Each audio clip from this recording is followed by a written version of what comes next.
Que tengamos que hacer. El trayecto de abordaje, como lo comentábamos en el video, es una incisión muy pequeña. Este sería pie del lado izquierdo, en el cual entramos a partir de las 7 de la tarde. La incisión de 1 a 2 milímetros, pero que tiene un amplio campo de trabajo, más o menos son 60 grados en movimientos de parabrisas. Las tenotomías igualmente... ¿Se escuchaba muy fuerte?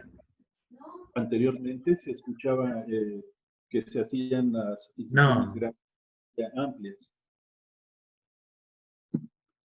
Cetaplastía se puede hacer en pie equinovaro, Hudson también en dedos en garra, por hojas de bisturí 67, que son las que utilizamos para dedos pequeños.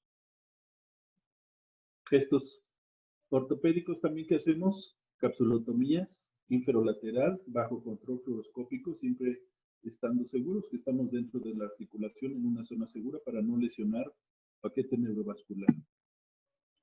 Siempre, si vamos empezando a practicar la mínima invasiva, pues empezar con procedimientos sencillos como son dedos en garra, juanete de sastre, que no son tan complicados, y dejar una luz valgus para procedimientos ya con un poco más de experiencia, a fin de tratar de evitar este tipo de resecciones incompletas o resecciones que no se hicieron linealmente. Eso es un poco de curva de aprendizaje. Para ello también recomendamos completar y hacer los cursos que están diseminados alrededor de todo el mundo.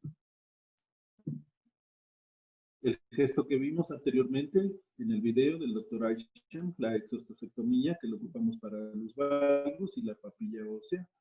Las imágenes son del libro del Dr. Mariano del Prado.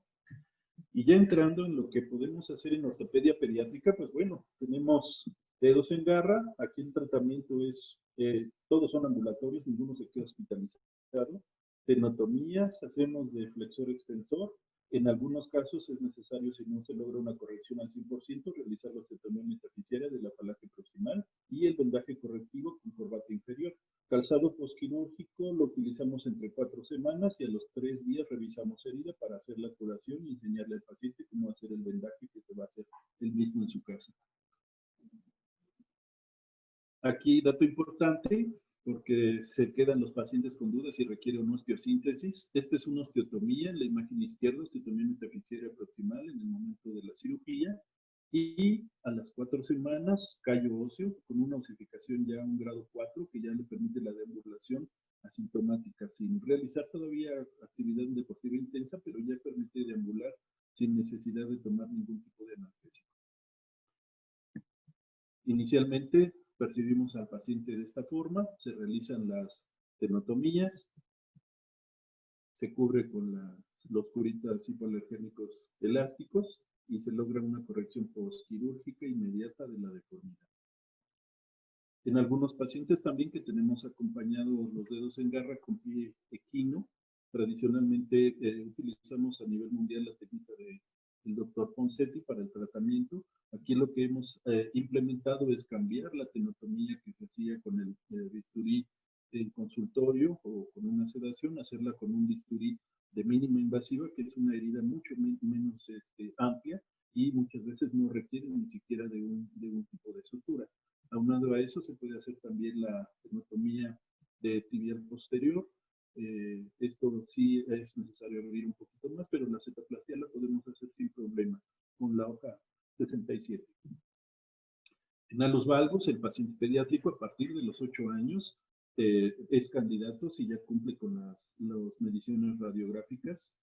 Aquí lo que hacemos en los gestos quirúrgicos varía a diferencia del adulto. Inicialmente lo que se hace en ellos, porque no tienen todavía mucha aumento de la desviación intermetatarsiana, se hace inicialmente la exostosectomía.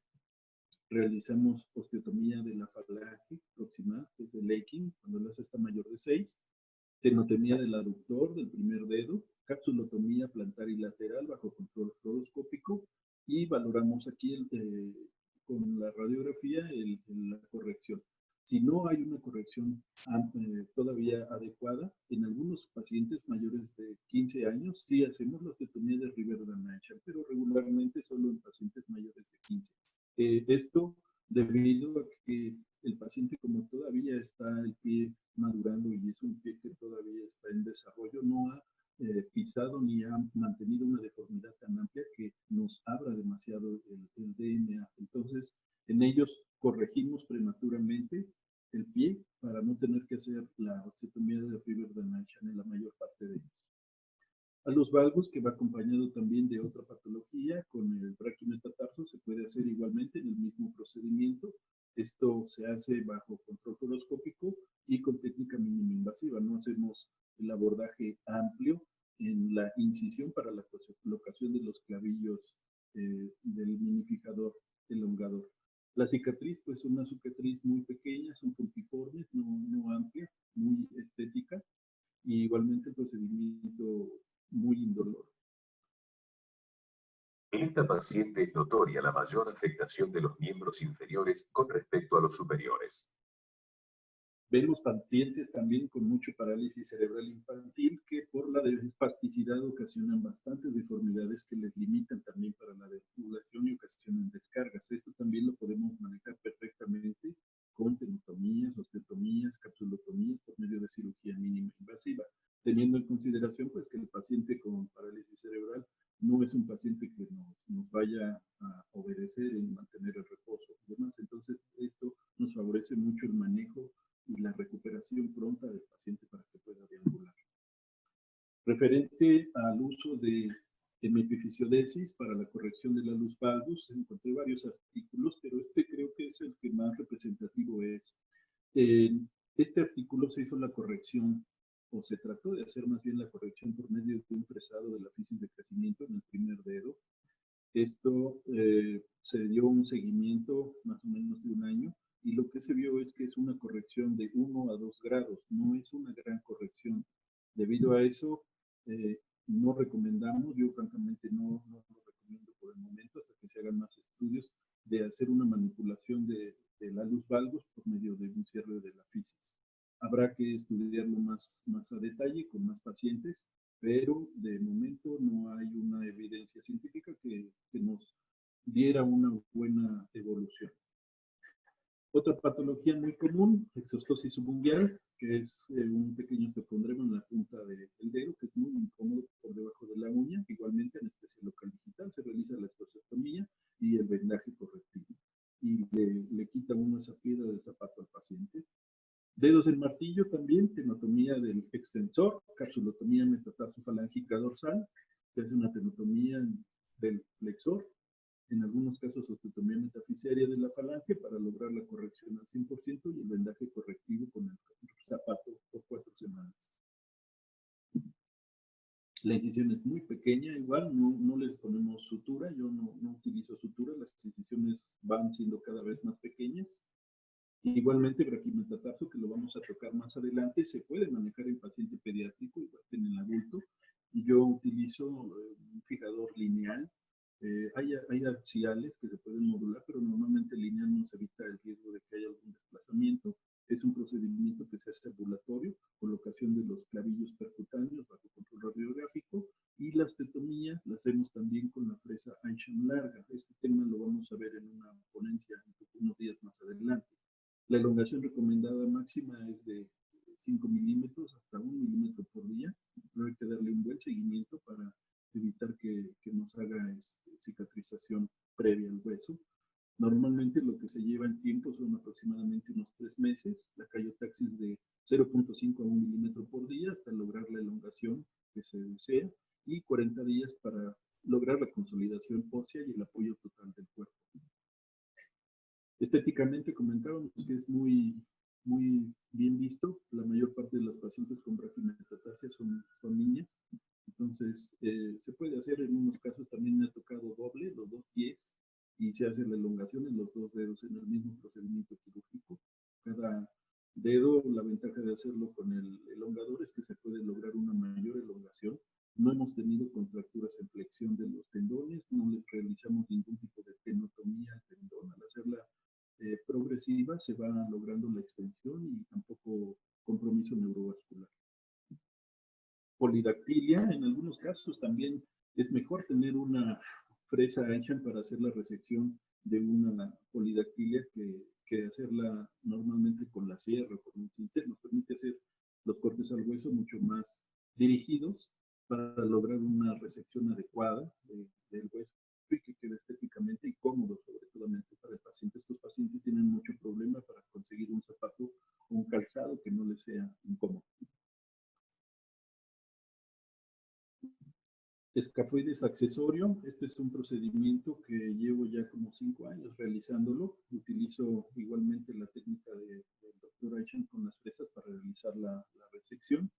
Esto está presente en la población en un 10%, bilateral en un 70%. La mayor parte también son mujeres.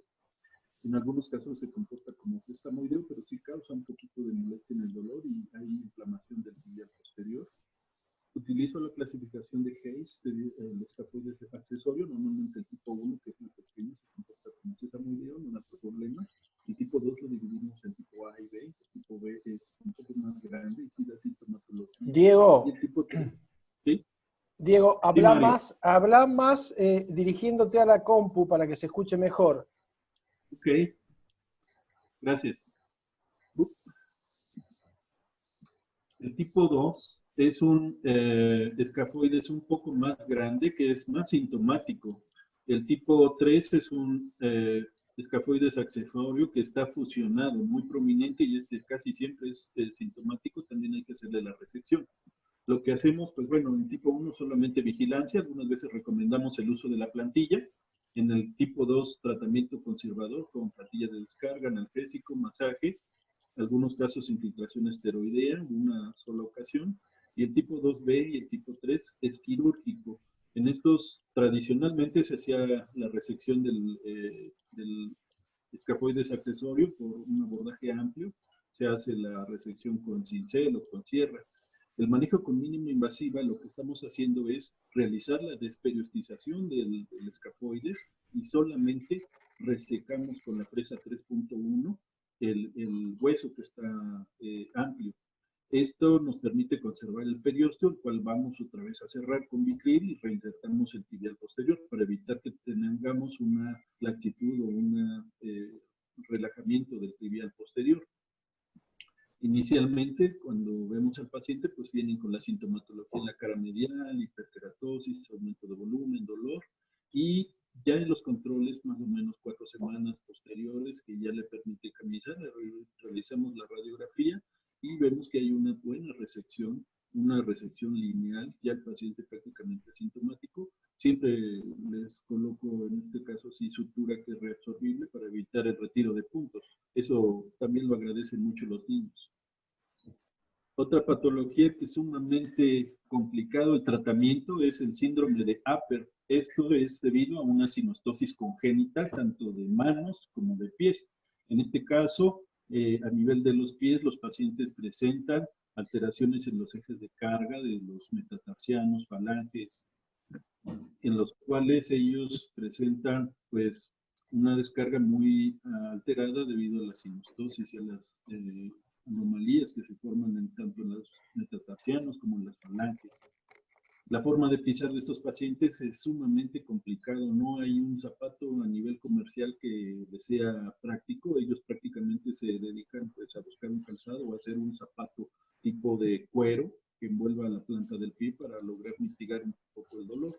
En ellos lo que se les realiza, y que yo sepa no hay otro lugar, otro tipo de tratamiento para esto, pensaríamos en hacer unas amplias incisiones para hacer las osteotomías y demás, que requiera el pie.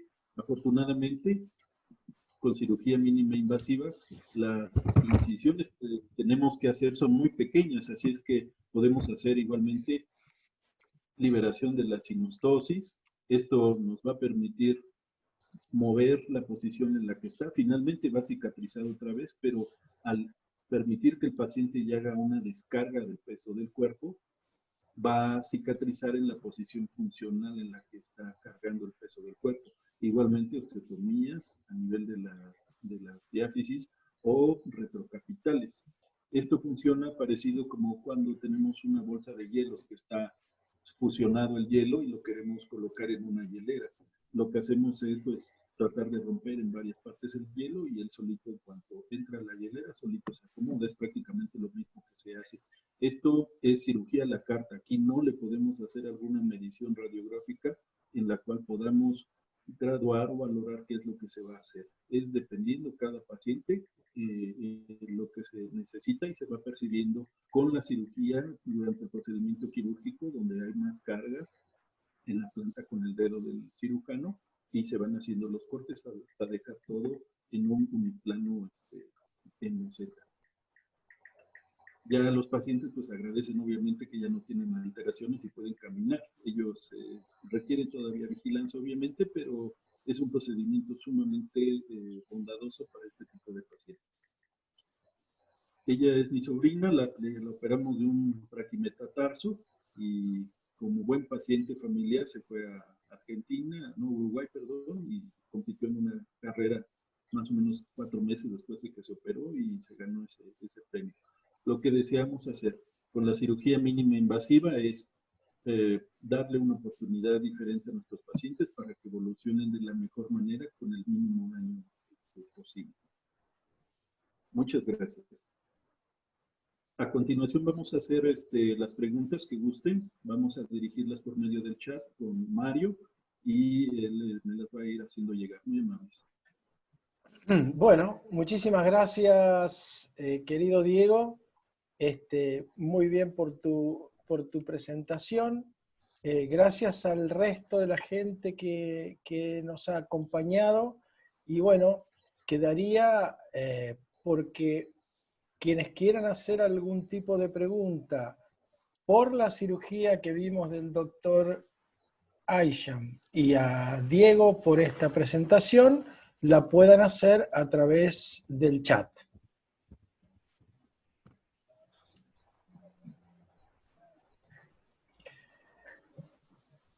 Aquí el doctor Claudio Saposnik pregunta, ¿qué posoperatorio le haces o cómo haces el postoperatorio en el os tibialis?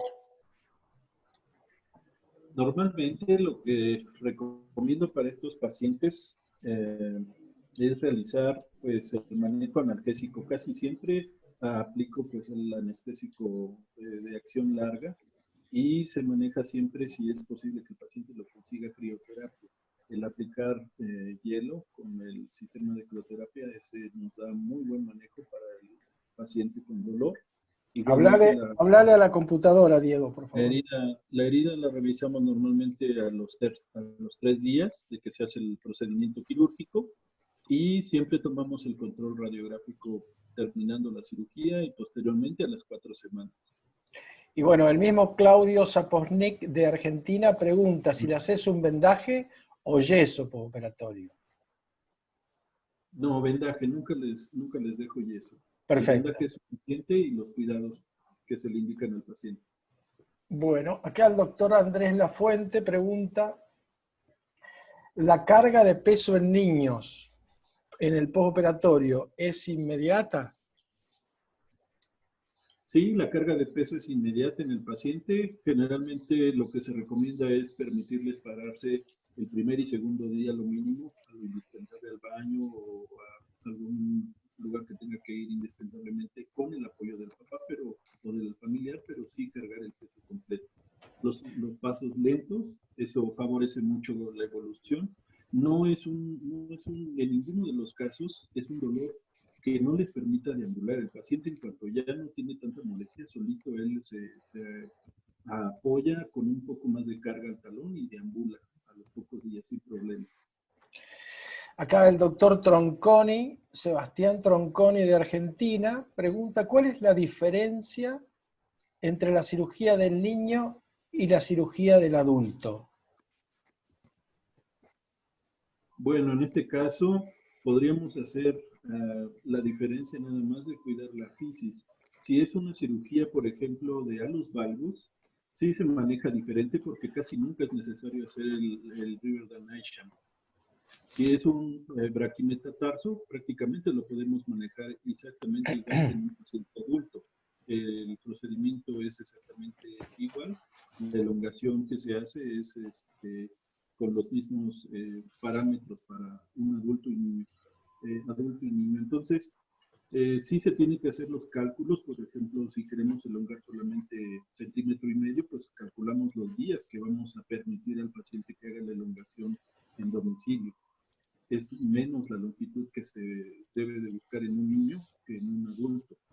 Prácticamente todos los pacientes que tenemos de braquimetatarso, promedio, los más jóvenes tal vez entre 8 años hasta 16 años, todos pues estéticamente bien, sintomáticamente bien y prácticamente todos ellos están dados de alta. No tenemos ahorita ningún tratamiento. Perfecto. Aquí el doctor Camarena está preguntando ¿cómo controlás a los pacientes con parálisis cerebral infantil espástica en el posoperatorio? Y te repito, Diego, porque si no se pierde la respuesta, que para nosotros es más importante que la plática misma, que la charla misma, le hables a la compu directo para que no perdamos la oportunidad de escucharte. Gracias. Normalmente el paciente que tiene halus valgus, hacemos procedimiento quirúrgico, las tenotomías. Depende mucho.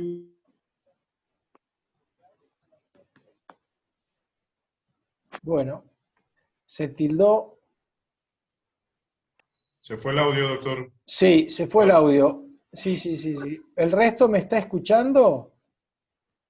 Sí, se escucha. Así Pero es. usted no se escucha el doctor Diego. No, Se escucha. porque Sí se escucha bien. se le fue la transmisión a Diego. Bueno, con respecto al yo puedo responder alguna de las preguntas estas mientras esperamos que Diego se vuelva a conectar. Obviamente que desde mi punto de vista como ortopedista infantil también. Gracias, Mario. Yo creo que lo que quiere preguntar Pepe Camarena es cómo controla a los pacientes paralíticos cerebrales porque tienen espasticidad. Y estos pacientes en general necesitan, primero, antes de corregir lo que nosotros queremos corregir, digo, la deformidad que nosotros queremos corregir, antes de corregirla tenemos que rebalancear los músculos. Pero ¿cómo los rebalanceamos a los músculos? Bueno, lo que tenemos que hacer es hacer tenotomías en los músculos que están espásticos para poder rebalancear alrededor de la articulación. Él estaba empezando a hablar sobre el tema del halus valgus en pacientes con PC, que para mi gusto y en general los hacemos exactamente igual que en los pacientes que no tienen parálisis cerebral infantil, porque se hacen las mismas tenotomías. En los casos, y esto ya corre por cuenta mía, en los pacientes con deformidades en equinovaro, ya no tipo pivot, sino en equinovaro producido por una parálisis cerebral infantil, también realizamos tenotomías, aquiles y tibial posterior en general, y tenotomías percutáneas en lo posible, y después realizamos la corrección de los brazos de palanca que necesiten controlarse. Yo creo que más o menos un poco, no sé, José, contestame con un sí con la cabeza si más o menos respondimos ahí. Después, aquí hay una pregunta que es si usa férulas nocturnas en halus valgus antes de la cirugía. Seba, yo no puedo responder por el doctor Diego Vanegas, que ha quedado ahí tildado y evidentemente no puede volver a entrar. Pero yo personalmente, y esto lo digo también como ortopedista infantil, no las uso porque no me han dado buen resultado más que en el 50%. Vos te referís a las férulas de Groiso. Y las férulas de Groiso para mí no sirven. Desde mi punto de vista, no sirven. No hay otra pregunta salvo de la de Andrés. Ah, sí, acá está. Irving, en la braquimetatarso también la carga es inmediata. Esa la puede responder el doctor Ceruti, que tiene muchísima experiencia también en braquimetatarsia. Te diría que te voy a reiniciar el audio, Roberto, para que vos puedas responder esta pregunta. Digamos, estamos tratando de suplantar al doctor Diego porque se le tildó la compu o se le tildó el internet. Ah, no, acá apareció de nuevo. Diego, ¿ahora estás? Reinicia el audio, Sí. Diego. A ver, Diego, si te escuchamos. Estoy. Perfecto, ¿Me bueno. escuchas mucho? Perfecto, perfecto. En el braquimetatarso también la carga es inmediata, pregunta el doctor Andrés Lafuente, y después le vamos a hacer responder al doctor Ceruti, que también tiene mucha experiencia en esta patología. Sí, después de la cirugía se le permite deambular al paciente. Normalmente lo manejamos con analgésicos y recomendarle que haga la carga en la parte posterior del pie y medio pie. No permitimos absolutamente ningún tipo de carga con la punta hasta que ya tengamos una consolidación un poco más amplia. Pero sí, el postquirúrgico puede caminar luego. Perfecto. Roberto, por favor, tu amplia experiencia también en esto, nos gustaría escucharla.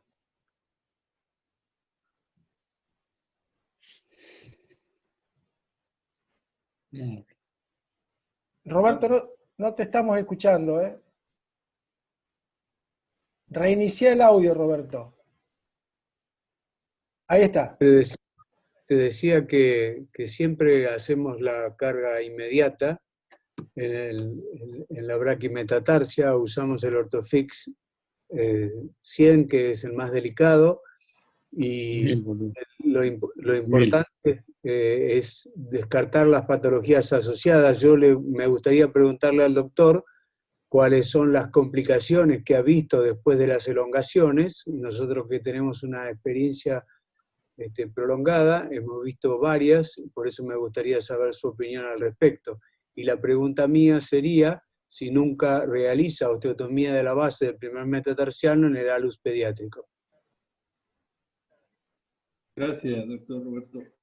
Bien, complicaciones del braquimetatarso. Se puede tener infecciones, obviamente, debido a que es un implante que va por fuera de la piel. Es sumamente importante siempre explicarle al familiar los cuidados que se deben de tener en el minifijador antes de operar al paciente. Si no tiene el nivel sociocultural adecuado para hacerlo, no es candidato para hacer la cirugía, aunque tenga la patología en el pie. Siempre hacer la curación. Yo les recomiendo también un tipo de crema que evita que se adhiera a la gasa, que se coloca alrededor de los clavillos. Generalmente la principal, o no la más frecuente, porque no he tenido, gracias a Dios, complicaciones muy frecuentes, pero infección tal vez sería la más frecuente que se puede ver. Igualmente, falta de consolidación.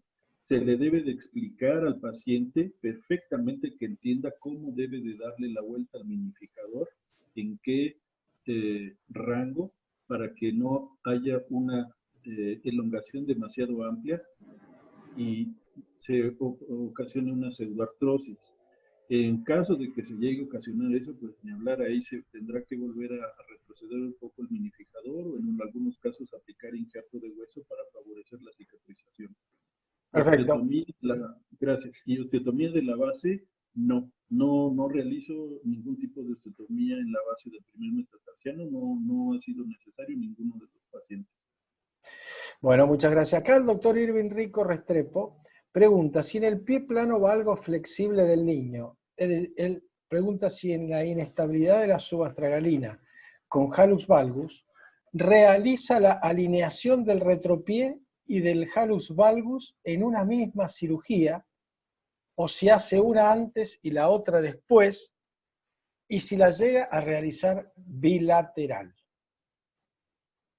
Bien, sí se realiza la corrección. Esto ya se había practicado tal vez en otro comentario. Sí se puede hacer el procedimiento para corregir el pie plano flexible. Yo lo que utilizo es HyProcure.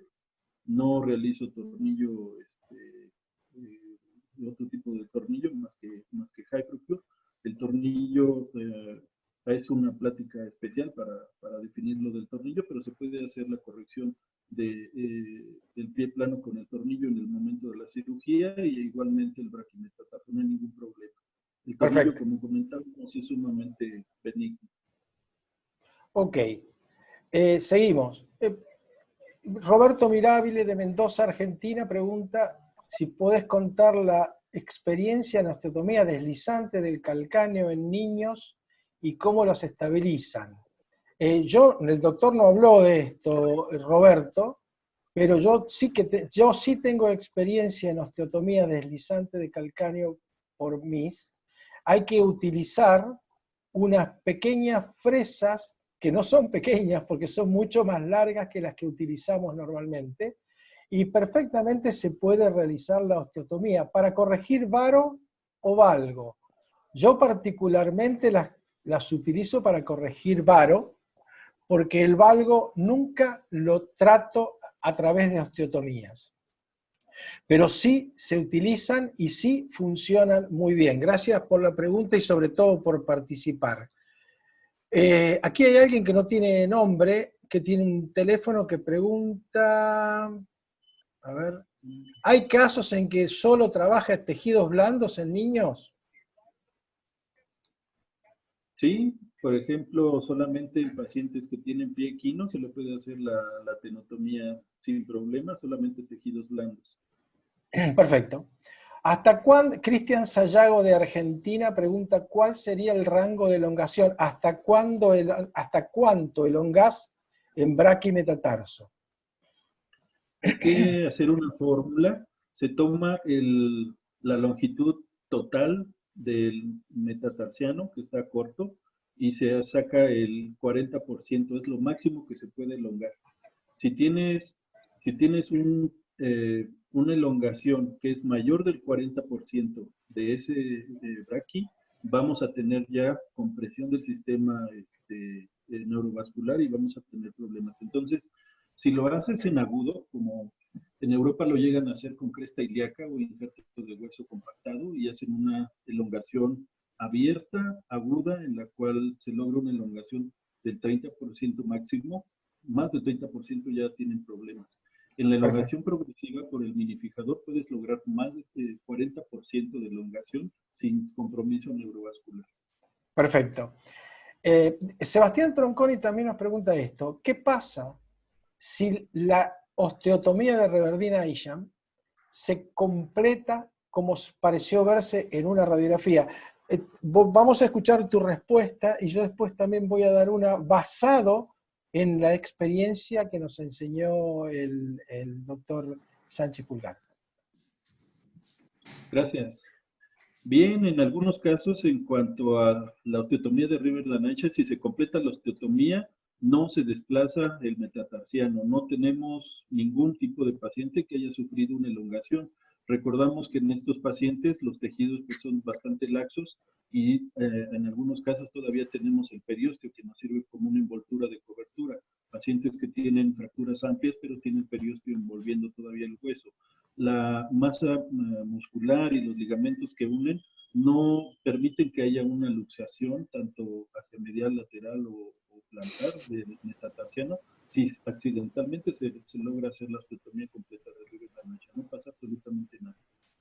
Perfecto. En una oportunidad, cuando yo estaba rotando por Córdoba, con el doctor Juan Sánchez Pulgar, que me está mirando fijo, y me da temor, él nos enseñó y que se podía hacer, y que en lugar de hacer una osteotomía de Reverdale Isham, se podía hacer otro tipo de osteotomía y empujar la falange hacia lateral, que a la vez que corregía el ángulo pasa, también corregía el ángulo interfalángico. No obstante que yo siempre le di importancia a lo que me decían quienes tenían más experiencia y nos enseñaron. Muchas veces he realizado una osteotomía completa de Reverdale Isham y no una chevron como me enseñó el doctor Sánchez Pulgar, y hemos logrado una corrección también del ángulo intermetatarsiano. No obstante que en alguna ocasión vamos a charlar con Ceruti y con Tronconi porque el doctor Ceruti tiene mucha experiencia en la osteotomía de la base y nosotros no. Y bueno, ese es una controversia que habría que alguna vez en este medio, Zoom o presencial, lo tendríamos que discutir. Por supuesto, como siempre, como hacemos siempre en un grupo de amigos. Por último, ¿cuál es el tiempo de rehabilitación? Pregunta la doctora Angélica Corona del Toro, de México, de rehabilitación pre- y postquirúrgica para las enfermedades neurológicas de pie cabos espásticos. Normalmente siempre el paciente cuando lo detectamos pues debe de trabajar ya con un equipo multidisciplinario. Perfecto. Tanto neurología como rehabilitación. Apoyamos con aplicación en algunos casos previo, obviamente, a la cirugía de toxina botulínica en los grupos musculares diana para tener una mejoría. En estos pacientes, si se requiere hacer la cirugía, igualmente se realiza una rehabilitación mínima, por lo menos de 6 meses, para que logremos una corrección y un apoyo ya normal. Se hace el procedimiento y se debe de fortalecer nuevamente la musculatura.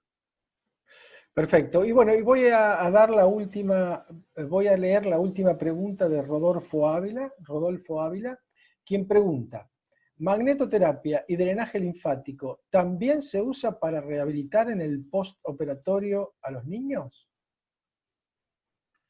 Es un tema un poco más de rehabilitación. Yo lo que recomiendo en ellos son pues los ejercicios que pueden hacer prácticamente en casa, ejercicios de movilización pasiva, activa. Se puede aplicar en algunos casos aplicación de TENS, que es electroestimulación, o galvánica también en algunos casos. Láser está contraindicado en pacientes pediátricos por la lesión de la fisis de crecimiento.